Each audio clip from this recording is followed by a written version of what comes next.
For over a century, we viewed this titan through a lens of complete misunderstanding. We saw a river wader, but the data hidden in the silt told another story.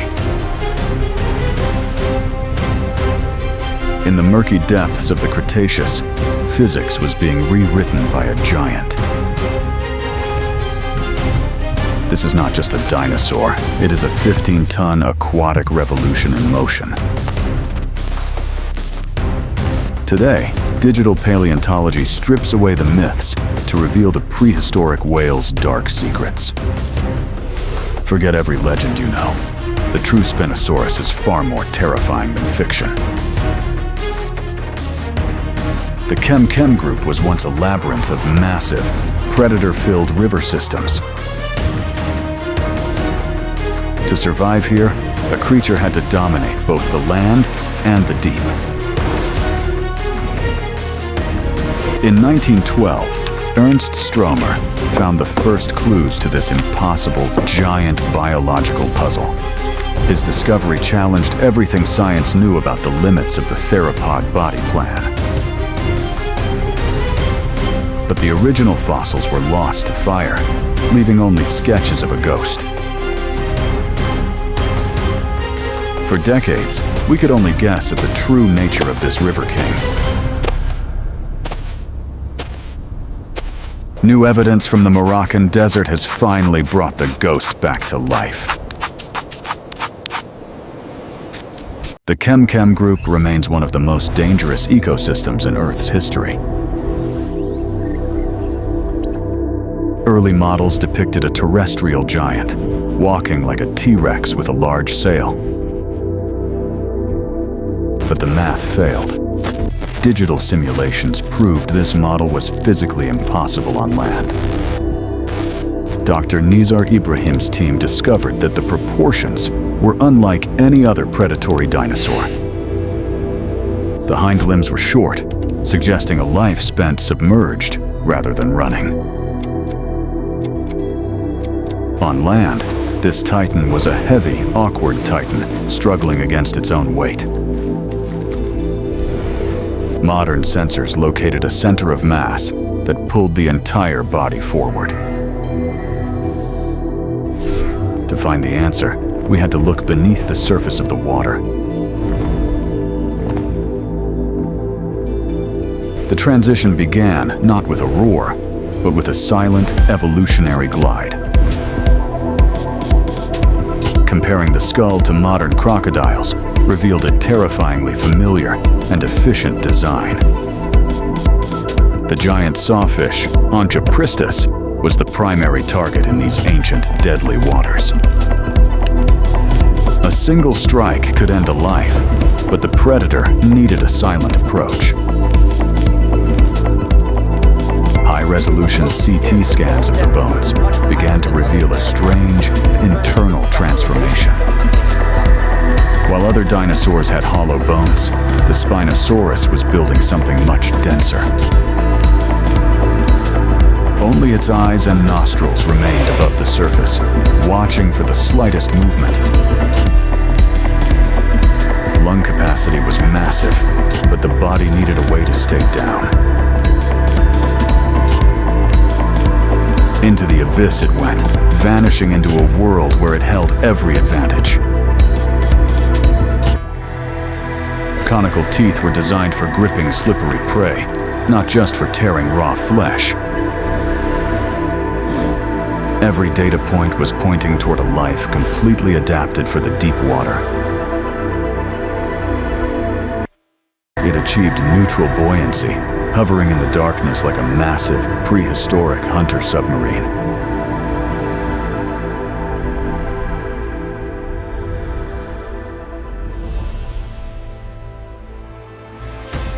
When the strike came, it was explosive, shattering our old understanding of dinosaur biology. Compare the skeleton of a manatee to the Spinosaurus, and the parallels are undeniable. Its feet pressed into the riverbed, anchored by a skeleton built for underwater stability. This thickening of the bone, known as Pachyostosis, acted as a natural biological ballast. The skin was likely thick and sensitive, detecting changes in water pressure and movement. Like a submarine filling its tanks, the dense bones allowed it to sink effortlessly. It could glide through the deep without wasting energy fighting against its own buoyancy.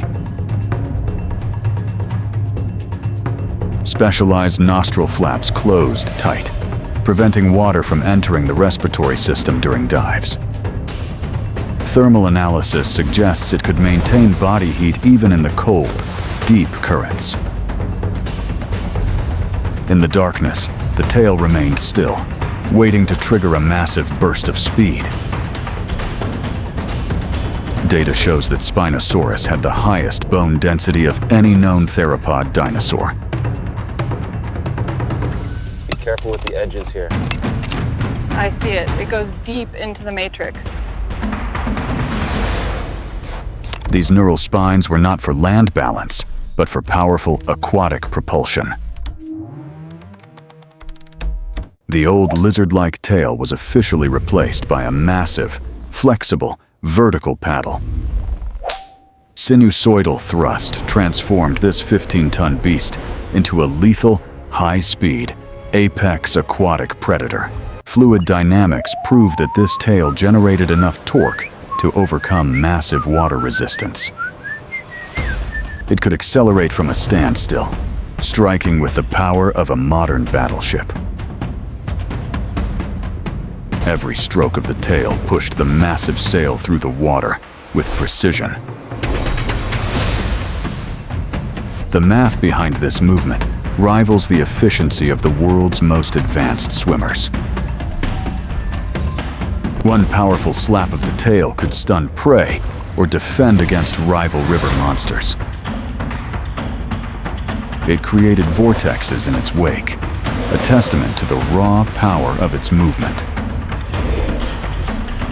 Anatomy shows that this was a perfect convergence between dinosaurian form and fish-like function. Between hunts, it rested on the riverbed, a ghost hidden in the green shadows. Partially webbed feet may have assisted in slow maneuvering through thick underwater vegetation. Occasionally, it breached the surface, a massive display of power and absolute dominance. But its true strength lay in the darkness, where its eyes were not needed. The snout was covered in thousands of pressure-sensitive pits, creating a biological radar. Even the smallest vibration from a fleeing fish was detected from many meters away.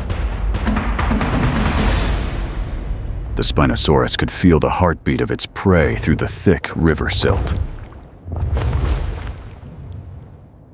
This sensory system is identical to that of modern crocodiles, refined over millions of years. An Onchopristis swims blindly into the trap, unaware of the titan watching its every move. The biological sonar locks on, calculating the exact distance and speed of the target. Muscles coil like a spring, preparing to release the full power of the sinusoidal tail. The strike is a wall of water and teeth, leaving no room for escape. It is the perfect ambush, executed by a predator that owns the entire river. As it surfaces, the Spinosaurus claims its prize, the undisputed king of the deep. The Cretaceous Delta was a landscape of life, but also a theater of death.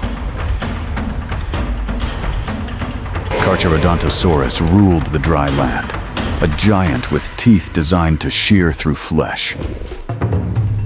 But the water's edge was a boundary that even the land king feared to cross. Territorial standoffs between these two giants defined the borders of the Chem-Chem group.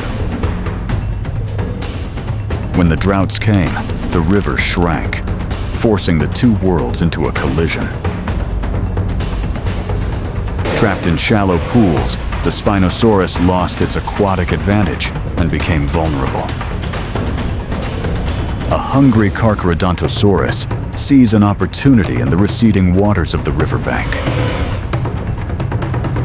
The Spinosaurus roars, using its massive sail to appear larger and more intimidating. While its bite was weaker than a T-Rex, its reach and claws were deadly. With the return of the rains, the Leviathan slips back into its dark, underwater kingdom. It fed on the giants of the river, cleaning the waters of the weak. Niche partitioning allowed these massive predators to coexist without destroying their entire ecosystem.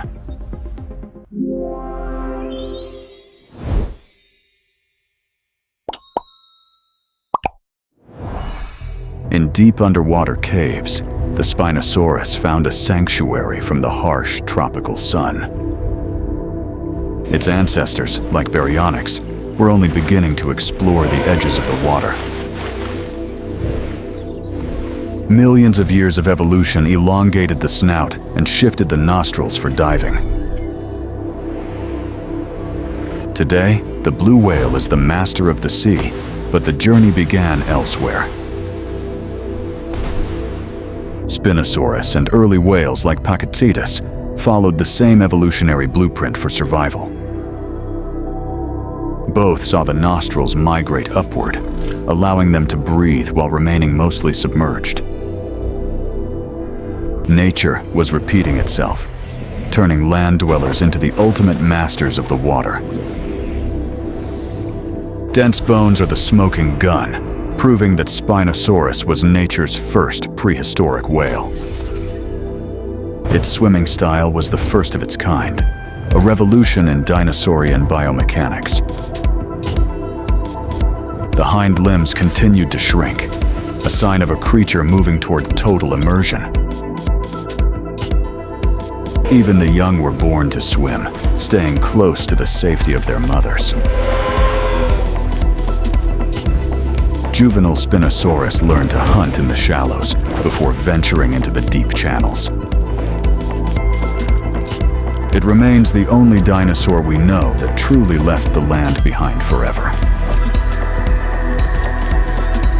Lunging through schools of fish, it was a high-speed engine of absolute predatory efficiency. Gravity and buoyancy reached a perfect balance, allowing for movements no theropod could match. The power of its tail could create underwater vortexes, disorienting everything in its path. One bite from those interlocking teeth meant certain death for anything in the water. Under the moonlight, the sail remains a haunting monument to a lost, aquatic world. Yet, a fierce debate continues regarding how this creature moved on the dry land. Some models suggest it walked on two legs. Others argue for a four-legged stance. Knuckle walking may have been the only way to support its massive, front-heavy body frame. Stress heat maps show the incredible pressure land walking placed on its unique, aquatic skeleton. Given the choice, the Spinosaurus always returned to the weightless freedom of the river. The reduced pelvic girdle is a clear indicator that land speed was not a priority. Gravity was the enemy of the Spinosaurus, a burden it only shed in water. Its center of mass was a constant challenge, forcing a unique way of life. On land, its claws were for defense. In water, they were tools for execution. The water offered a sanctuary where 15 tons could move with the grace of silk. Stromer's lost fossils remain a tragic gap in our understanding of this ancient king. Modern VR allows us to walk alongside a giant that has been dead for eons. Every digital stress test confirms the incredible specialization of its long, narrow jaws. We can now watch the hunt in slow motion, appreciating the physics of the strike. The river ghost was a master of its domain, a predator without a rival. From 1912 to today, our vision of the Spinosaurus has been completely transformed. It stands as a reminder that nature often breaks its own rules to create perfection. For millions of years, these bones turned to stone, waiting to tell their story. Today, a new generation looks at the sail and sees a world of wonder. Spinosaurids have been found across the globe, each one a piece of a larger story. Beyond the river mouths, the Spinosaurus may have ventured into the vast, open seas.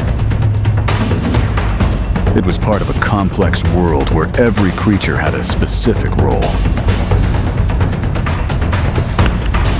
The sail may have also helped regulate temperature in the sweltering heat of Africa. Battles with giant crocodiles were likely common, a clash of the two river titans. It remains the ultimate example of how evolution can reshape a giant for the abyss. As the silt settles, the Spinosaurus fades into the shadows of the prehistoric past. Comparing it to whales and crocodiles reveals the recurring patterns of life on Earth. In its final days, the sky turned to fire as a global era ended. The king of the rivers vanished, buried beneath the ash of a dying world. But through digital paleontology, the Spinosaurus will never truly be forgotten or lost.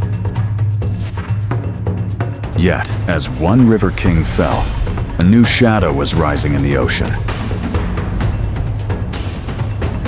A predator that would make even the Spinosaurus look like nothing but small prey. Deep in the stormy seas, a new Leviathan was beginning its reign of terror. To understand the next evolution of aquatic death, we must look into the abyss. The Spinosaurus was only the beginning. The true era of the Leviathans is coming.